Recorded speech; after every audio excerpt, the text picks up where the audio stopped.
Krishna hello' মাই dear friend, এই মুৰ্গীজনী বাচ্চাকেইটা লৈ আছে, দেখিছেই নহয়।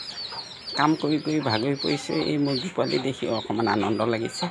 আৰু লগতে বাৰীত কাম কৰোঁতে এই ফুলটো আপোনালোকে সকলোৱে ভাল পায়। এই ফুলকেইটা ছিগি আনিছে, চাওক কি ধুনীয়া ফুল। এই শেষ হৈছেগৈ বাৰীৰ ফুলবোৰ। চাওক বগা ফুল, কি ফুল আপোনালোকে ধৰিব পাৰিছেই নহয়। চাওক চাওক কি ফুল, ক'বচোন কি ফুল আপোনালোকে ধৰিব পাৰিলে।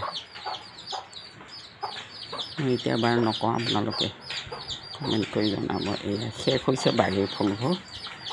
কাম কৰি কৰি ভাগৰি লাগিছে। এই ফুলকেইটা দেখা পাই অকণ আনন্দ লাগিছে। এটা আপোনালোকক ভিডিঅ' বনাই দেখালোঁ। আৰু মুৰ্গী বাচ্চা কৰকৈ আছে চাওক। এইবোৰকে লৈ গৃহস্থী আশ্ৰমত আনন্দ কৰি থাকোঁ। আপোনালোকে উপভোগ কৰিব। গৃহস্থী আশ্ৰমৰ নিচিনা ডাঙৰ আশ্ৰম আৰু ক'তো নাই। লাইক আৰু শ্বেয়াৰ কৰিব।